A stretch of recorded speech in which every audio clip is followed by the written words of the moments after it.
नमस्कार दोस्तों, आपका स्वागत है एक नई सोच, एक नए उत्साह और एक नए सफ़र में, जिसका नाम है ज्ञान यात्रा एक नया सफ़र। मैं हूं आपकी दोस्त आरजे सनन और आज हम बात करेंगे एक ऐसे मोड़ पर जहां से ज़िंदगी नए रास्ते पर निकलती है। क्लास 12 के बाद का सफ़र। 12th के बाद हम सबके माइंड में कॉमन क्वेश्चन होता है, अब क्या करें? Engineering, medical, graduation, government exams, business या फिर स्पोर्ट्स।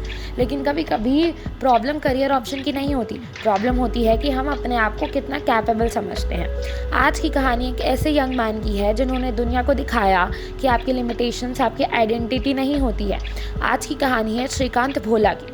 श्रीकांत भोला आंध्र प्रदेश में एक ऐसी फैमिली में पैदा हुए जहाँ रिसोर्सेज बहुत लिमिटेड थे और सबसे बड़ी बात वो विजुअली इम्पेयर्ड थे। अब ज़रा इमेजिन कीजिए, एक स्टूडेंट जो देख नहीं सकता, उसके सामने एजुकेशन का सफ़र है, बुक्स हैं, एग्ज़ाम्स है, कंपटीशन है और एक ऐसा एजुकेशन सिस्टम है जो हर स्टूडेंट के लिए इजी नहीं होता।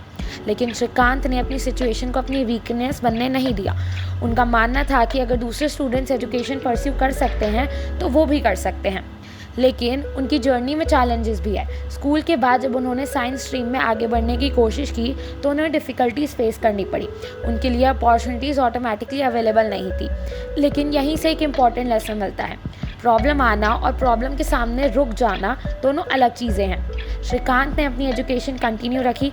उन्होंने टेक्नोलॉजी और एक्सेसिबल लर्निंग रिसोर्सेज यूज़ किए और अपने एकेडमिक गोल्स को परस्यू किया। इवेंचुअली उनकी जर्नी उन्हें इंडिया से बाहर तक ले गई और उन्होंने मैसेच्यूसेट्स इंस्टीट्यूट ऑफ टेक्नोलॉजी यानी MIT में एडमिशन भी लिया। सोचिए, एक स्टूडेंट जिसे लोग शायद लिमिटेशन के थ्रू देखते थे, वो दुनिया के मोस्ट प्रेस्टीजियस एजुकेशनल इंस्टीट्यूशन में से एक तक पहुंच गया। लेकिन कहानी यहाँ ख़त्म नहीं होती। श्रीकांत सिर्फ अपनी पर्सनल सक्सेस तक लिमिटेड नहीं रहे। उन्होंने सोचा कि अगर मुझे अपॉर्चुनिटीज़ के लिए इतना स्ट्रगल करना पड़ता है तो मेरे जैसे दूसरे लोगों को भी अपॉर्चुनिटीज़ के लिए करियर मिल सकता है। और यहीं उन्हीं का थॉट उन्हें एंटरप्रेन्योरशिप की तरफ ले गया। उन्होंने वॉलंट इंडस्ट्री की फाउंडेशन रखी जिसका ऑब्जेक्टिव एम्प्लॉयमेंट अपॉर्चुनिटीज़ क्रिएट करना था, पर्टिकुलरली उन लोगों के लिए जो ट्रेडिशनल एम्प्लॉयमेंट सिस्टम में अपॉर्चुनिटीज़ से वंचित रह जाते थे। यहाँ श्रीकांत भोला की स्टोरी हमें एक बहुत इंपॉर्टेंट बात समझाती है। सक्सेस का मतलब सिर्फ ये नहीं होता कि मैंने कितना अचीव किया है। कभी कभी सक्सेस का रियल मीनिंग होता है मैं अपनी सक्सेस के थ्रू कितने और लोगों के लिए पॉसिबिलिटीज़ क्रिएट की है।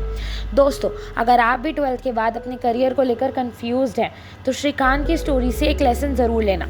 हो सकता है आपके मार्क्स परफेक्ट ना हो सकता है आपके पास रिसोर्सेज लिमिटेड हो सकता है फैमिली आपके डिज़ायर्ड करियर को इमीडिएटली सपोर्ट ना करे, हो सकता है आपको लोगों की दूसरे स्टूडेंट्स आपसे बहुत आगे हैं।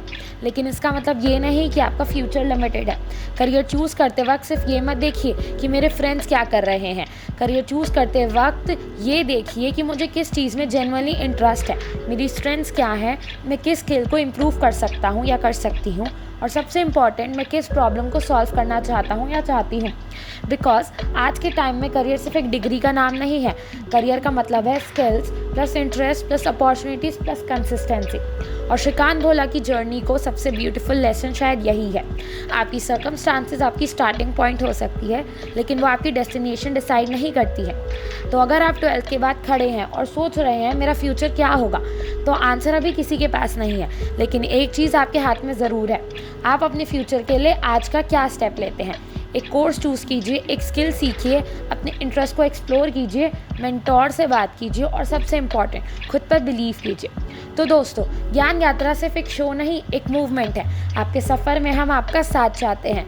हर हफ्ते मिलेंगे नए करियर ट्रिप्स, इंस्पायरिंग कहानियाँ और वो प्रेरणाएं जो आपके सफ़र को रोशन करेंगी। अपना बेस्ट दो, खुद पर भरोसा रखो और याद रखो, मंजिल मिलती है उन्हीं को जो सपने देखते नहीं, उनके लिए जागते हैं। मैं हूँ आरजे सनन, मिलती हूँ आपसे अगले हफ्ते नए ज्ञान नए सपनों के साथ। तब तक के लिए पढ़ाई करते रहिए, मुस्कुराते रहिए और अपने सफ़र को यादगार बनाते रहिए।